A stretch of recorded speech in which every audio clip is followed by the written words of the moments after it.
Well, thank you. Thank you all. And thank you, Glenn, for being here. We really appreciate it. All right, well, we'll get right to it because I know people have been sitting for a while. The question everybody has on their mind after watching this film, what's up with the dogs? I mean, how many dogs do you own? Yeah, I mean, I think they were clearly the star of the show. I think they stole every scene they were in. I was still a little bit bitter about that. We rescue a lot of dogs. We foster a lot of dogs in addition to the ones we have. So at the time of the film, there were 13. And I think there are now 17. So they're multiplying. Wow. Okay. All right. Dog lovers, you have fans. So, all right. So it's been about 3 years now since this happened. What's the latest with Edward Snowden? What's his situation now? Do you know? I do know. We speak very frequently, and we'll be speaking actually tomorrow at this public event that we're doing with Professor Noam Chomsky, who I've heard rumors is actually here. Yes, that rumor is now confirmed. We speak very often, and I think it's hard to explain that, to express how when we were doing the scenes that you saw in the film, when we were in the hotel in Hong Kong, we thought really almost with certainty that he would very shortly be in American custody and spend, if not the rest of his life in prison, at least the next several decades in prison. That was just the working assumption that we all had, which is one of the things that made what he did so heroic, was he was just prepared to do that. And so anything that's not that, that's not him sitting in a cage in the United States incommunicado, is a huge improvement. And although he didn't choose to be in Russia, he's free to travel within Russia. And much more importantly, he has become a really important voice in the debate, the global debate that he triggered. He writes articles, he gives speeches, he attends events like the one we're doing tomorrow. He has a really active presence on Twitter, which drives the NSA absolutely crazy. That he just sort of like tweets these snarky little thoughts that he has, as though he's just some sort of like 14-year-old, when as opposed to the world's most pursued fugitive. But it is such a positive outcome. Given what we thought was likely to happen, and he's doing great. His longtime girlfriend has now moved there with him. His family visits, and he lives, I wouldn't say a regular, normal life, but something much closer to it than we ever thought possible. Okay. I guess patriot seems to be the presiding mood here over traitor. I don't know. So what ramifications did all this have? What effects did it make any difference, the revelations that you all put forth? Yeah, they've made a huge difference. And this is the question I am most frequently have posed to me whenever I appear at events like this, and sometimes the undercurrent to the question is, well, obviously it made a huge news story, it created this really intense debate, but has anything really changed? I mean, after all, the NSA building is still standing, the doors are still open, they're still spying.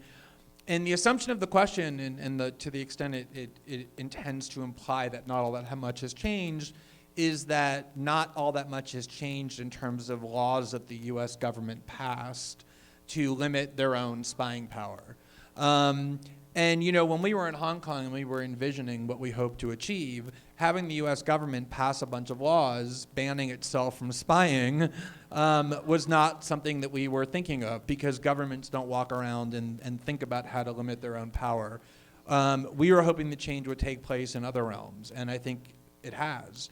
For one thing, this story became a massive story, not just in the United States, but in dozens of countries on essentially every continent in the world, to the point where I can still travel to almost any country, and if I appear at an event to speak about these things, large auditoriums will be filled because the interest level is so high. And when you trigger a global debate like that, for the first time, a debate about what is the value of privacy in the digital age, and what is the danger of government secrecy, and what is the proper role of journalism in a democracy, and a whole variety of related questions. What is the role that the United States plays in the world? just changing consciousness that way has really enduring ramifications. Beyond that,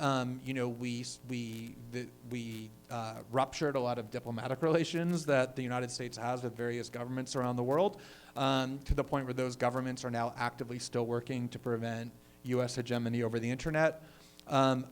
Perhaps even larger than that is that millions of individuals, literally, who for the first time realized the extent to which their privacy has been compromised, are now using encryption and taking steps to protect their own privacy, which is a huge impediment to allowing the US government and its partners to maintain a surveillance state. And then probably the biggest change, and you see this in the big news story about the conflict between the FBI on the one hand and Apple on the other, is that before we did all this reporting, all of these Silicon Valley companies very actively collaborated with the NSA. They turned over all of your data whenever the NSA asked. Facebook and Apple and Google and Yahoo and Microsoft.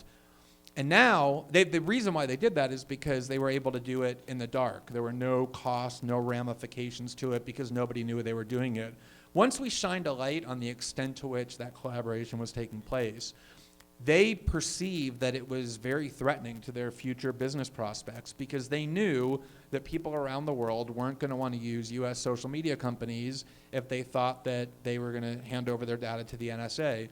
And so these companies now realize, not because they care about your privacy, they do not at all any more than they did before, but what they do care about is that you continue to use their services, and they believe that for you to do that, they have to show you and show people around the world who now care about privacy that they're serious about protecting your privacy, that they're willing to embed technology in their products and stand up to the US government. And this is an enormous sea change that has been and that has become a really big barrier to enable the US to continue what it's doing. Good point. So, the film tactfully said at the beginning that there was a kind of a communication delay between you and Snowden, and mainly it sounded like you didn't want to mess with all this encryption software, and seemed a little complicated in that. How have you changed since then? Are you ultra paranoid? Do you take certain precautions you didn't used to? And should journalists and everyone else take the same precautions? Yeah, I mean, when Snowden first contacted me, he was, for very obvious reasons, extremely reluctant to tell me anything about why he was contacting me. Especially without using encryption. So it was almost like a crazy person had showed up in my inbox, which happens to me with great regularity as a journalist. And he was essentially just saying, I have a huge story for you, but I can't tell you what it is. And before I can talk to you, I need you to spend the next, 5 days of your life installing extremely sophisticated encryption technology so that I can safely communicate with you. And I was saying, okay, I'll totally do that. And then just, went back to work. Because I was actually the one who was naive. I mean, I didn't at the time, like virtually anybody on the earth, realize the extent to which the internet had been converted into a realm of literally limitless surveillance. And of course, not only going through these documents for the last 2.5 years and doing this reporting, but also becoming the target of all sorts of governments and non-state actors to read my emails and to invade my communications. As you saw, my partner was detained at Heathrow Airport for 9 hours under terrorism law, and when he sued the UK government, they had to justify why they detained him, and they essentially said, we knew in advance that he was going to Berlin to visit Laura Poitras, and that would likely be carrying materials relating to this reporting, which they could have only known by reading our emails and listening to our chats. And so knowing that you're a surveillance target, of course, you act then to protect your communications. And I think, there are all kinds of professions who now have the duty, the obligation, to inform themselves about how to safeguard confidentiality. If you're somebody who's a physician or a lawyer or a human rights activist or a journalist, anyone who does any work that owes a duty of confidentiality to other people, you have the absolute obligation to learn how to protect your communications. And there are millions of people around the world as a result of this reporting who are now doing that, who, like me, didn't think to do it before, didn't know how to do it, and now do it. And that, too, is a massive change, not just generally, but for me as well. Gotcha. So what stories are the media missing right now? What is being not covered as it should, in your opinion? And what is your view of other media types? I tend not to have the highest opinion of other journalists, although there are a lot of really good ones. But I think the media generally, for reasons that actually Professor Chomsky has done the best job of outlining, and he did it 25 years ago in a film called Manufacturing Consent, which if you haven't seen, you absolutely should see. There are very narrow narratives that are permitted in most mainstream media outlets, and that's why independent media or independent theaters like this one are so critical for allowing these kind of ideas that don't typically get heard to be heard. And the point that I have always been most astonished by, obviously there's been a big debate about the balance between security on the one hand and privacy and civil liberties on the other.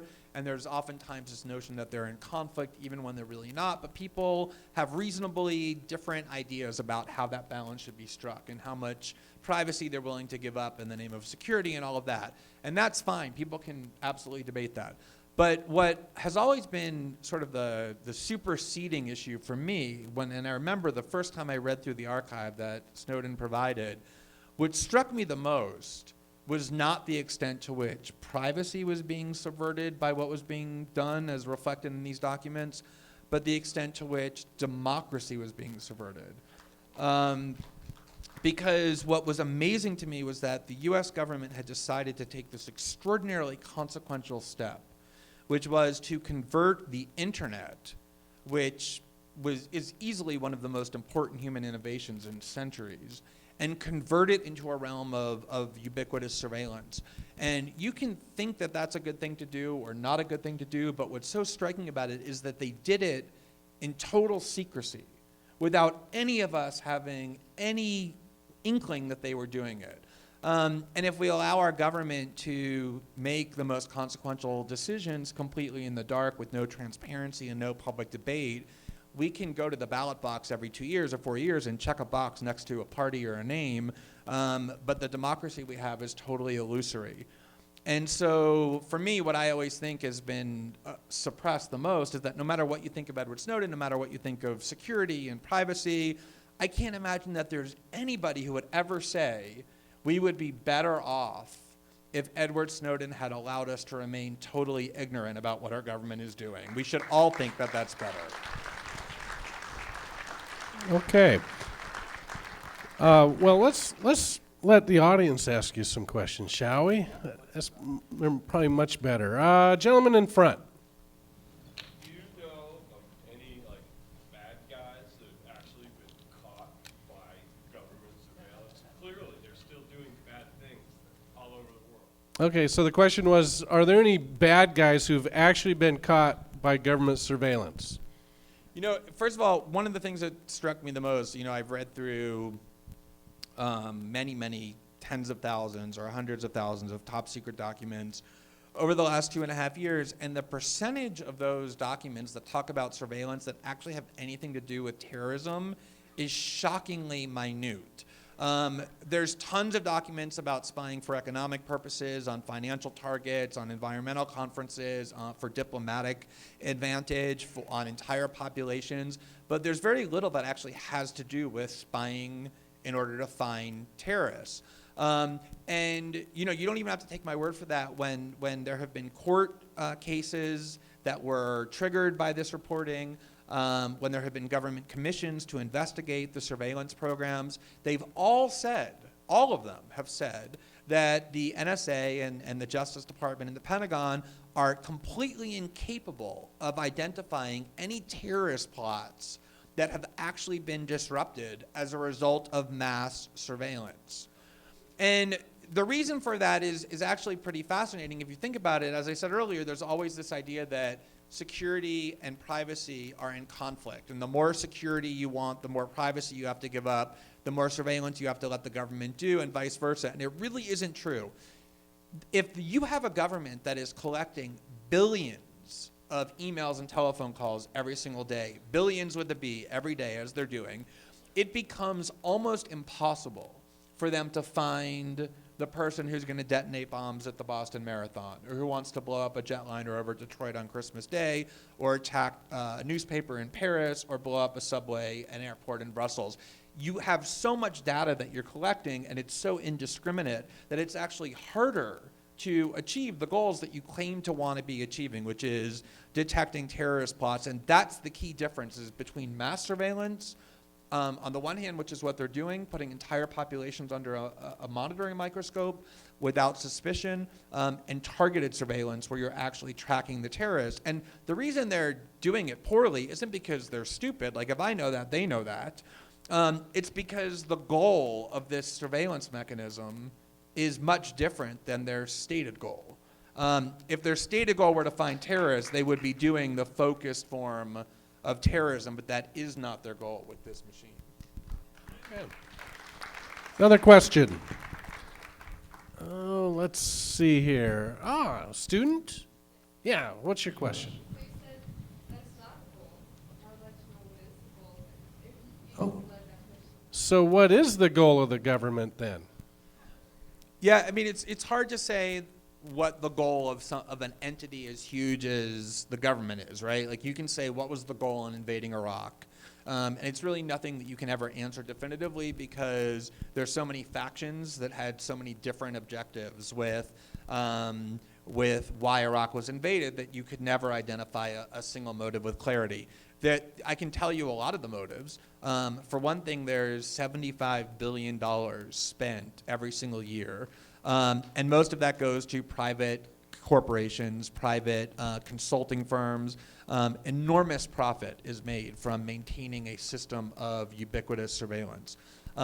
For another, if you are competing in a global economic marketplace, the ability to spy on the Brazilian oil company Petrobras, which is one of the stories that we revealed, or to spy on economic conferences. So when you're negotiating trade agreements with other countries, to be able to have access to their communications internally where they're planning on their negotiating strategy and what their bottom line is, gives you enormous economic advantage. But most importantly, if you look at how governments have used surveillance, mass surveillance in the past, the motive is very clear, which is when you can put an entire population, your own population, under this scrutinizing microscope, and you know what they're planning and what they're doing and with whom they're associating and how they're behaving, you vest in yourself enormous power, especially if you, at the same time that you're knowing everything about the population over which you're ruling, you're building a higher and higher brick wall around yourself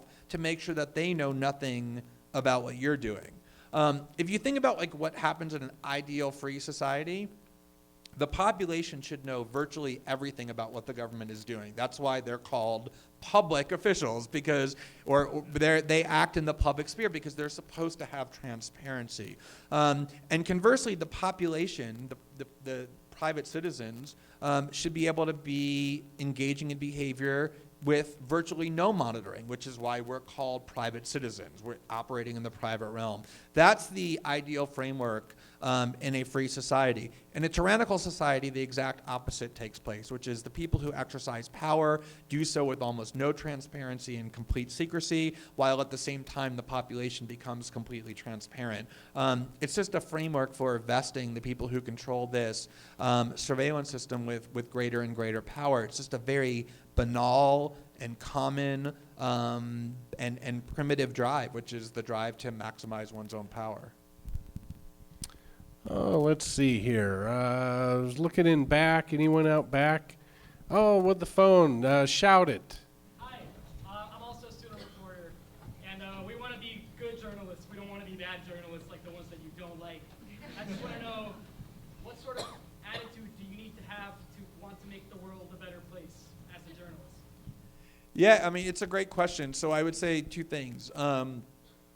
Number one is I assume that anybody who goes into journalism, like anybody who chooses any kind of profession, whether it's law or writing or medicine or anything, has some sort of passion that in the first instance drives them to choose that. And a lot of times what these fields of discipline are intended to do when you go and actually get out of school and go to work is they're intended to completely snuff that passion out of you.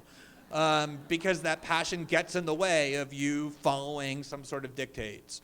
And I think it's really critical to be aware of what that passion is that drove you to want to do this in the first place, and to keep that always really vibrant and not let anybody try and suffocate it out of you.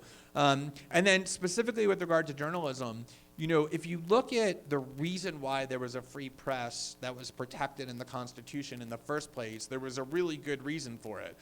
It wasn't supposed to be this kind of cloistered profession called journalists. The free press was this thing that citizens were supposed to use in order to provide a check on those who wield power. So when people in power say something, you can use a free press to counter it, to negate it, to investigate it, to scrutinize it, to subject it to critical skepticism.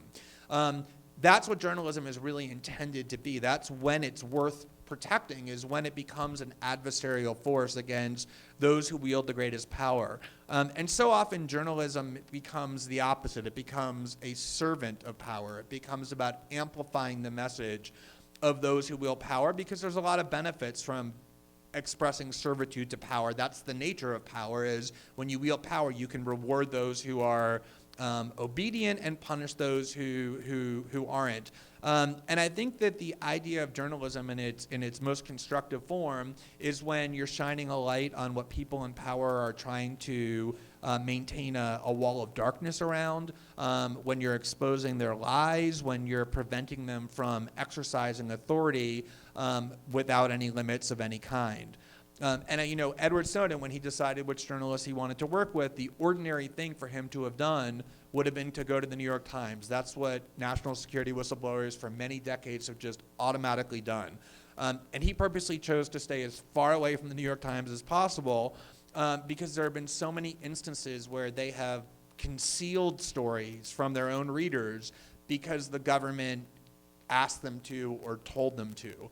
And he trusted us that once he gave us this material, that no matter what threats we were subjected to, no matter what forms of persuasion were directed at us, no matter how much effort there was to say that we were endangering security or we would have blood on our hands if we disclosed it, that we would follow this adversarial ethos of journalism and be the adversary of government. And to me, that's the real spirit of journalism when it actually serves the public interest.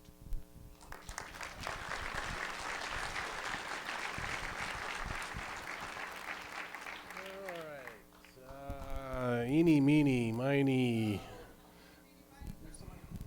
Oh, okay, right there in front. Yes, go ahead.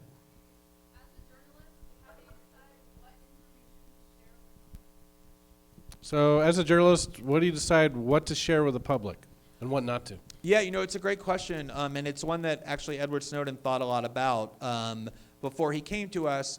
You know, a lot of times people ask us, you know, look, he gave you hundreds of thousands of documents. Why haven't you just released it all to the public? Why have you taken your time and sort of done it story by story? And one of the main reasons is because he was insistent upon that. He actually demanded that as a condition to giving us these materials. I mean, if he wanted nothing more than just all of the material he had to just be uploaded to the internet, trust me, he wouldn't have needed to call me to help him do that. He was very capable of doing that on his own.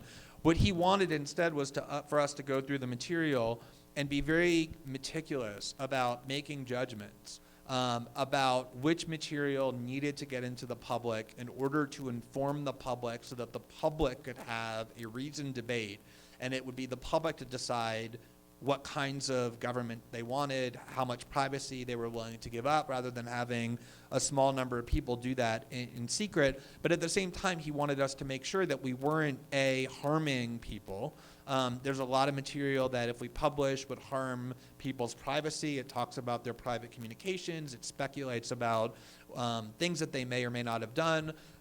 There's material that might help other governments better spy on their own citizens if we were to publish really detailed blueprints of how this spying system is built and how it's constructed and how it functions.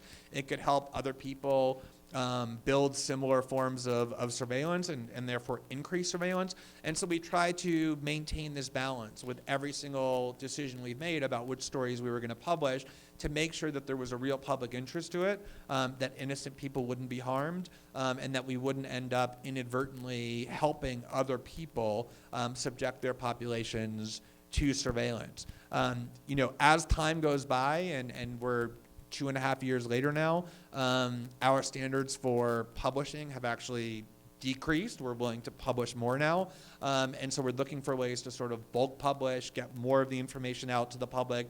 But we try to be extremely scrupulous about the reporting, in part because our source wanted it, in part because if we hadn't been scrupulous, if we had made mistakes and released information that harmed innocent people, that would be a huge favor to the U.S. government to distract attention away from the reporting, to discredit it, and also because I just think our duty morally as not just journalists but as citizens is not to do anything that might harm people who have done nothing wrong. And so it's just been this really complicated balancing act, but I think we had really strong ethical duties in lots of different ways to engage in it. Good question.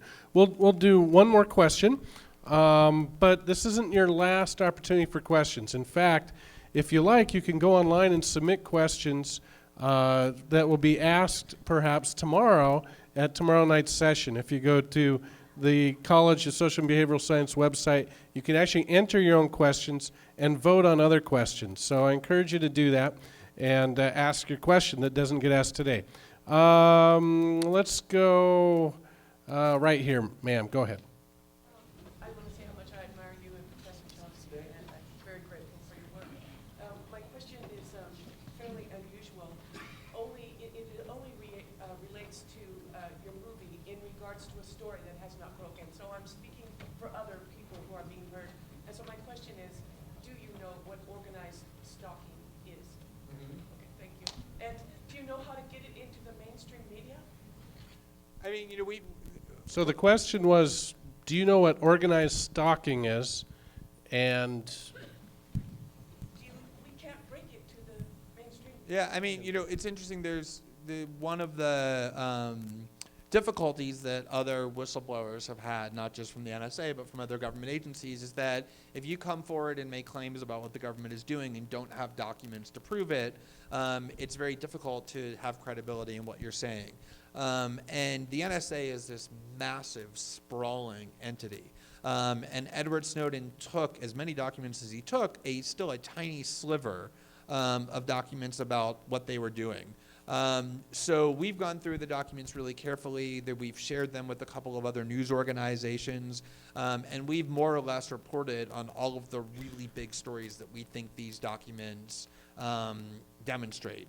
I have no doubt, and I think this is ultimately the greatest value of Edward Snowden, is not specifically the documents that he revealed. It's instead this template that we tried to create where we think that courage is contagious, and that by seeing Edward Snowden do what he did and come forward and not end up in an orange jumpsuit and chains and shackles and then put into a cage in the United States for the rest of his life, but instead having this relatively fulfilled life, that it will inspire and encourage other people inside the government to similarly come forward when they see illegal or improper or anti-democratic acts taking place as well. And there's already been some whistleblowers who have come forward inspired by him, and I have no doubt that just like he was inspired by Thomas Drake and William Binney and Daniel Ellsberg before him, that there will be others who follow as well, and I'm sure there'll be a lot more revelations like that. Glenn, do you have any projects coming out we should watch for? Books, movies, things that we can expect from you? Yeah, I mean, I'm working on a bunch of things. I won't bore anybody with self-promotion, but it's been this experience of doing this reporting has enabled me to start a new media organization with Laura and our colleague Jeremy Scahill, who's a brilliant investigative journalist. And we've tried to sort of replicate the journalism that we were able to do here by building this new media organization, and that's where most of my energy goes to. And of course, Oliver Stone has a movie on Snowden coming out this year. Anything else we can expect? Yeah, Oliver actually does have a film that is now done, and it's a biography of Snowden, though it focuses on the meeting that Laura and I had and the work that we did with him. And there's another film as well based on the book that I wrote that will also be coming out at some point, probably at the end of 2016. So a movie, No Place to Hide? No Place to Hide, yeah, that's the working title.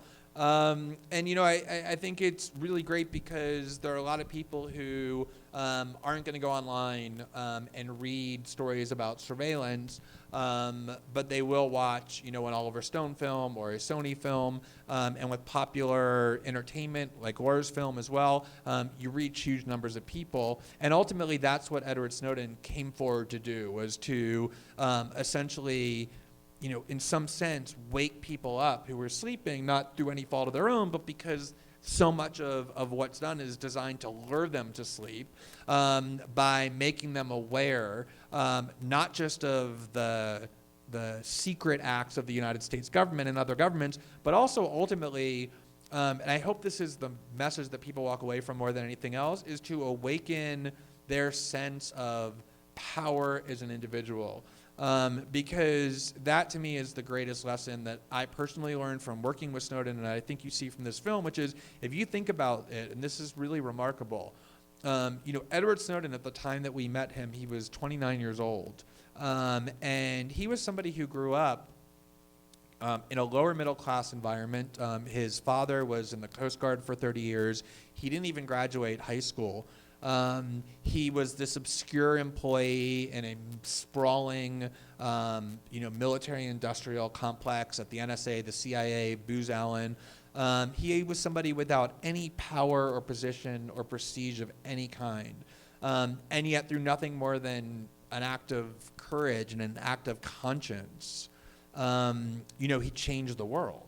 He did, and I think that a lot of times for those of us politically interested and engaged, it's really easy to give into this defeatism and, to say, I see all these injustices, but I just am too powerless. The forces arrayed against me are too powerful. I can't really do anything about it.